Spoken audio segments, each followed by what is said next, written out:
अच्छा भाई संध्या ही घर से चल गई।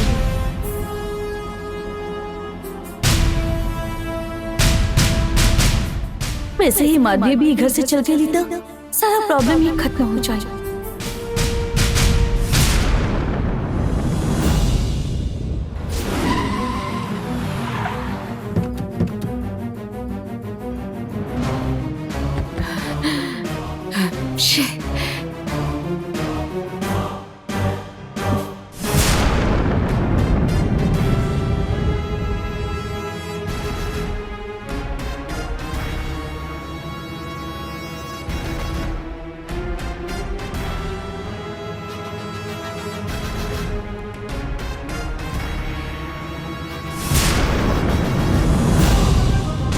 पापा, माधवी घर में न रही। आप माधवी के घर से बाहर निकाला।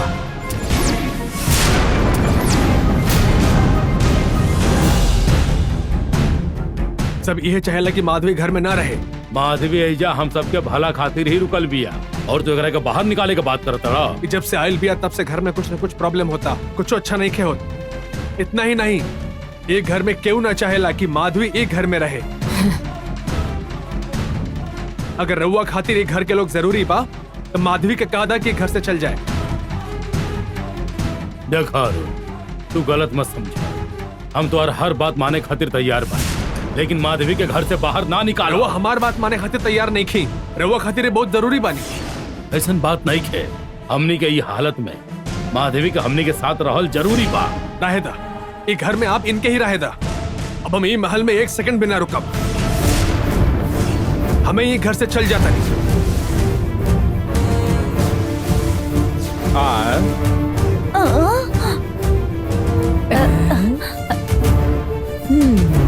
माधवी के घर से निकाल देंगे ऐसा लागत रहे, लेकिन ये तो खुद घर छोड़ के जा रहा है। होगा गइल बारो, गुस्सा में आकर ऐसा फैसला मत लो। हम एक बार जोन फैसला कर लेनी तक कर लेनी। अब हम फैसला ना बदले वाला बानी। लेकिन पापा डरा मत, हम रउआ के अकेले छोड़ के ना जाता नहीं। इतना इंसानियत बा हमरे अंदर। यही से जब तक रउआ इनकरा के बाहर ना निकालब तब तक हम आउट हाउस में रहब। जब ये घर से निकल जाई हम तब ये महल में वापस आए।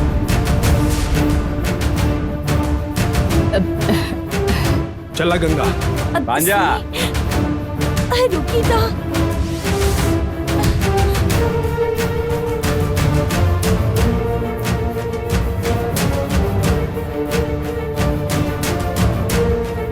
तो झूठो के पसंद आइल, यही से गंगा के लेके वो चल गई। समझ लू तू। वो तो और भाई नंबोदरी कबो कबो आके परेशान करत रहे, बाकी तू तो हमने के घर में आके हमने के परेशान कर रहल बाड़ू। तू ये घर से जाइबू ना तबे ही घर में खुशी वापस आ जाई। चला देवसेना।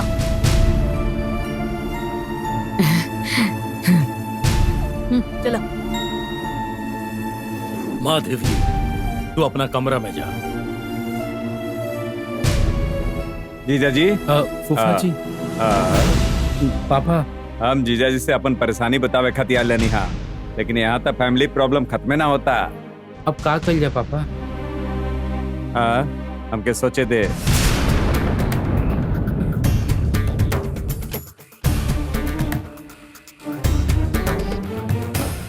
अरुण, तू ऐसन काहे कैला बेटा? भैया तक कबो केहू के बात ही ना सुनेला, तू काहे घर छोड़ देला? बाहर के कौनो पराया औरत आके हमनी के घर में रह रहल बिया और तू तो घर के वारिस बाड़ा। तू काहे ऐसे आउट हाउस में रहबा? तो के एजा रह के कोनो जरूरत नहीं है। हाँ अरुण, भैया की तो तू अच्छा तरह से जानत बाड़। वो ए बारे में केहू के ना सुनी है, तो उनकरा की ज्यादा सीरियसली मत लो। यदि तू महल में रहबा तब भी सबके अच्छा होगी। गंगा, तू तो कुछ समझावा ना अरुण के। हम इनकर फैसला के खिलाफ कबो न जा सकेंगे। हाँ, अगर तू अरुण के ना समझाबू तो कैसे चली? बुआ, अब रउआ ये बात क्या और मत बढ़ाई। ये हमारा पापा के बीच के बात बा, हम दोनों देख ले। रउआ जाएंगे ना बुआ, अरुण। बहुत हो चुका, अब जाएंगे।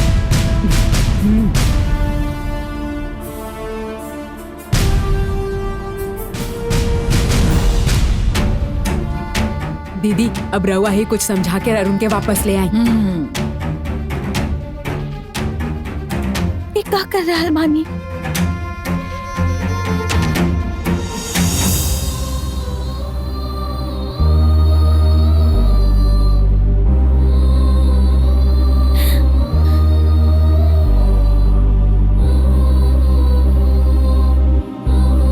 गंगा, तू लोग फिर से महल में ना आई बेटा? हाँ, तू नहीं खू, हम महल में कैसे अकेला रह सकेनी? आरती के खातिर अपन घर छोड़ के अच्छा ना कहलू। चला ना हमने के महल में। देवसेना, ताहर दादाजी माधवी के घर से ना निकालत पड़े, यही से माधवी घर से बाहर ना जाए तब तक हमने आउट हाउस में रहा। प्लीज तू ये बात के समझा। पापा ऐसा काहे बोल रहे बानी? पापा की बात ना मनबू देवसेना, माने के चाहिए ना। अरुण, बुआ अब प्लीज कुछ मत बोली। देवसेना के एजे से लेके जाए। ए, हमार बात सुने बगैर ही हमके यहाँ से भगा रहल बाड़ो। हमके मालूम है कि रउआ हमके एजे समझाए खातिर आइल बानी, ऐसे रउआ एजे से जाई। अरे, हम तो के यहाँ समझावे खातिर ना आइल बानी। तू अपन फैसला बदल के वापस महल में रहे खातिर मत आई हा। देख कर रहल बाड़ा, पहले तू अपन पिताजी से झगड़ा करेलो, ओकरा बाद ओकरा प्यार के खातिर सब भूल जात बाड़ा। लेकिन ए बार ऐसा ना होखे के चाहिए। राजशेखर केहू के बात ना मानेला, ये हम सब जानेनी। जदियो माधवी के महल से बाहर निकाले के बात, ये काम तोहरा जिद से ही होखी, समझ गई ना? तू अपन जिद पर अड़ल रहा कि तू आउट हाउस में ही रहब। राजशेखर तबे माधवी के महल से बाहर निकाल दी। रउआ हमके समझ पाईनी, ओकर खातिर थैंक्स बुआ जी। देवसेना के फिक्र तू लोग मत करी है, एके हम संभाल ले। ठीक बबुआ जी, ये रही है देवसेना, अब हम नहीं चलता नहीं। पापा जल्दी आई है पापा। जरूर आई बेटा। चलो।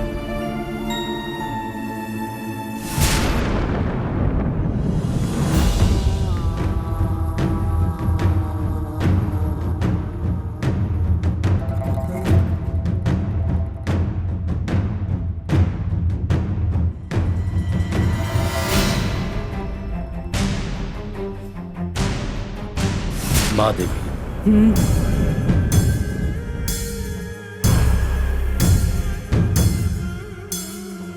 अरुण के बात के दिल पे मत ला। ओकरा बदतमीजी खातिर हम तोहरा से माफी मांगता। अरुण जे कुछ भी कहलस एही जाके हालात के वजह से कहलस। हमके ओकर बुरा ना लागल, बुरा ई लागल कि काल चक्र भैरवी ले गईली। हाँ माधवी, हमनी के भैरवी के ढूंढे के ही पड़ी। का तू अपन मंत्र शक्ति से ओके ढूंढ पाइबू? भैरवी के वो काल चक्र के असली शक्ति के अच्छा से पता है, यही से हमनी ओकरा इतना आसानी से ना ढूंढ सकेनी। ई का कहा तड़ू माधवी? भैरवी के अगर ढूंढे के हता, भैरवी के बिया, कौन गांव के बिया, ओकर सारा कुंडली के पता लगाए के होखी। भैरवी एगो ज्ञानी मांत्रिक औरत है, ये हम जानत नहीं। भैरवी के बारे में हम ज्यादा नहीं जानत। हाँ, जानकी के ओकरा बारे में पता बा, काहे कि जानकी और भैरवी एके गांव से बाटे। जानकी मतलब देवसेना के माँ? हाँ माधवी, जानकी अरुण के पहली पत्नी रहे।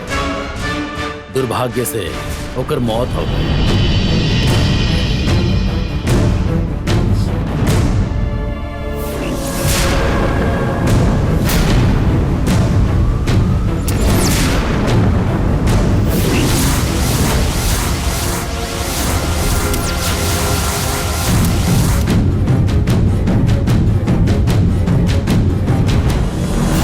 भाई माधवी का सोचताड़ू?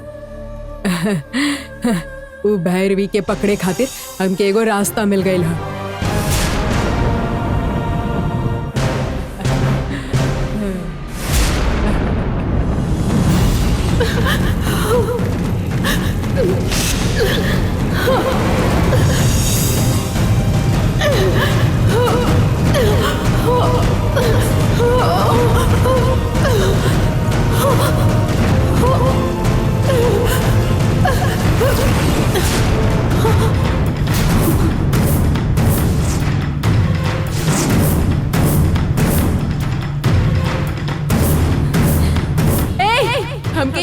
मांग के कहाँ गए रहलू? हमारी बेटी के साथ का कैलू? बोला, देवसेना के साथ का कैलू तो? हमके आजाद कर रही जैसे हमके हमारी बेटी से मिले क्या? नमन नमः शिवाय, नमन नमः शिवाय, नमन नमः शिवाय। हमके अभी के अभी ई मंत्र बंधन से आजाद करा। नमन नमः शिवाय, आजाद करा हमके।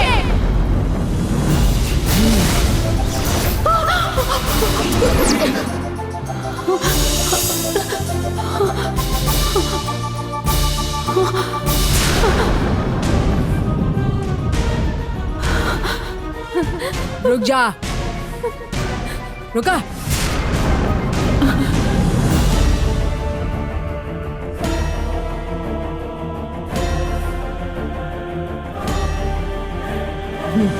काहे हम ही तो के बंधन में बंधले रहनी और हम ही तो के आजाद करनी पूछबू ना काहे? हमके बाहर निकल लू, ई हमरा खातिर काफी है। बतावा हमार बेटी के साथ का कैले बड़ू?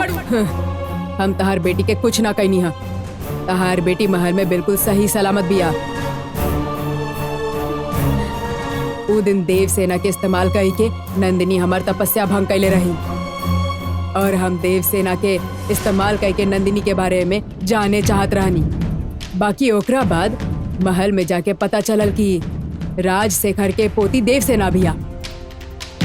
राजशेखर के पोती बिया ई जाने के बाद देवसेना के ऊपर हमार गुस्सा कम हो गई। अगर हमके पता हो खत की तू और उनके बीवी बाड़ू तो हम तो के बंधन में कबो ना बनती। हमरा वजह से तो के तकलीफ भइल, ओकरा खातिर माफी चाहतनी। अब तक तो के समझ में आ गए ना, ये हमरा खातिर काफी है। हमके पहले महल में जाके हमार बेटी से मिले के चल तन रुका जान की। ओकरा से पहले तो के हमारे को मदद करे के होखी। कैसन मदद चाहिए? वो भैरवी राजशेखर के काल चक्र के लेके भाग गई बिया। वो काल चक्र के इस्तेमाल करके महल के लोगन के मारे के कोशिश कर रहल बिया और यही खातिर कुछ भी कह के हमनी के वो काल चक्र लेवे के हा। एकरा में हम का कर सकेनी? वो बहुत बड़ योगिनी बिया। अगर ओकरा पता चल गई तो हमके कोनो मंत्र बंधन में डाल दी तो के कुछ ना करे के हा। हमके पता चलल कि तू और भैरवी एक ही गांव से बड़ू, यही से वो भैरवी का करत रहली, वो मंत्र विद्या कहाँ से सिखले बिया, ओकर परिवार में के हा, हमके ई सब कुछ जाने के हा। भैरवी बचपन से ही चली माता के भक्त बिया, इतना हमके पता है। वो बीच बीच में गांव के बाहर जात रहली, वो कहाँ जात रहली आत रहली ई हमके ना पता। हम तो भैरवी के बहन कविता के अच्छा से जानत रहनी। वो कविता अब कहाँ बिया? कविता अभी दुनिया में नहीं थी।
और उनसे एक तरफा प्यार करत रहली कविता, यही से वो खुदकुशी करे के फैसला कैले रही और अपन जान दे दी।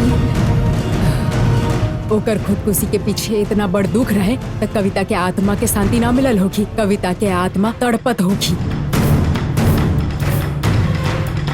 हम फिर भी ओकरा बारे में पता लगातानी और देखतानी कि ओकर आत्मा कैसन बिया।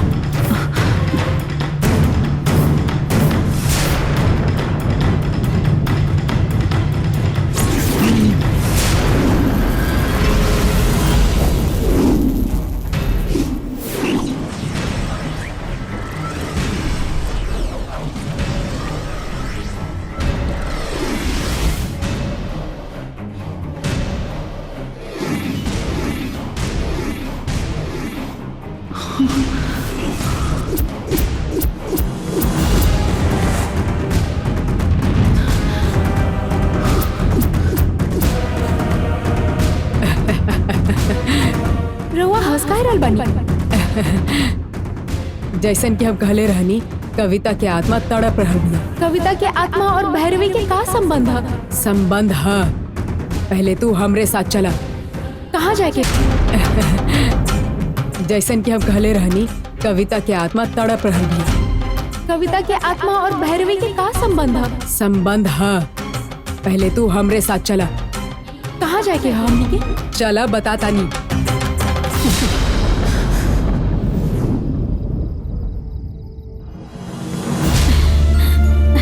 सुनी ना, बाबूजी महल में खाना बनावेले, ऐसे यहाँ खावे के सामान नहीं खे। रउआ दुकान जाके राशन लेके आई बा, हम खाना बना देता नहीं। ठीक बा गंगा। खाना बनावे की जरूरत नहीं खे बेटा, अभी रहुआ खातिर होटल से खाना मंगौले बानी, खाना खा ली। हाँ इला। छोटे मालिक जी, पिताजी रहुआ से ज्यादा दिन दूर ना रह सकेनी, वो जल्दी ही माधवी के बाहर निकाल दे, रहुआ के बुला ले। रहुआ फिक्र मत करी, खाना खा ली। ठीक बा, खाना खा ली। अब आई ना, रवा भी खा ली। हम महल में जाके खाना खाए और वहीं सूझ जाए। रहुआ दोनों जनी खा ली। ठीक बा बाबूजी। ठीक है, आवा तनी। चली खाना खा लेता नहीं। चला।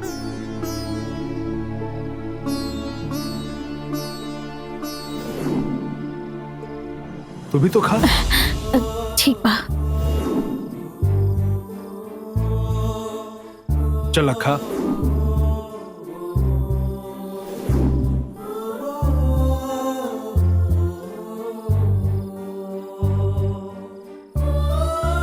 हम आपन जिद से महल छोड़ के आई नहीं, लेकिन हमरे वजह से तारा के भी तकलीफ भइल। एमे का तकलीफ बा, रउआ के साथे जहाँ भी रहब हम बहुत ही खुश रहब। तू हमसे कुछ भी ना मांगे लो। मांगतानी का? हालात कैसन भी होखे, रउआ के किसी भी चीज की कमी महसूस ना होखे।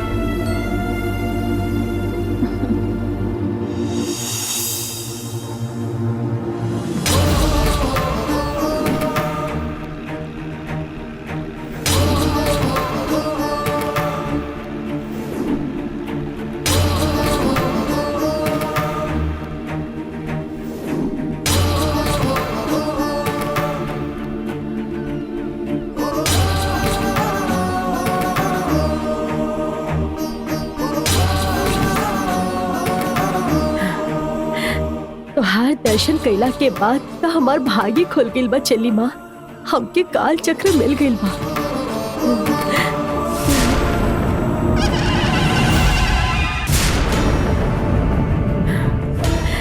तोहार दर्शन कैला के बाद तो हमार भाग्य खुल गइल बा चली माँ, हमके काल चक्र मिल गइल बा।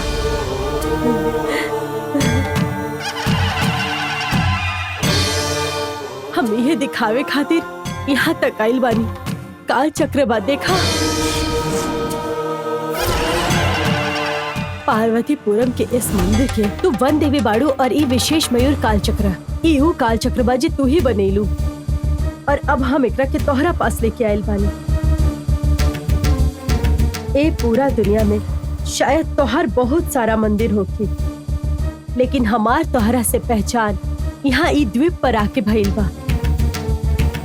ई द्वीप की समृद्धि खातिर ही काल चक्र हम तोहार ही चरण में आज ही समर्पण करत हनी।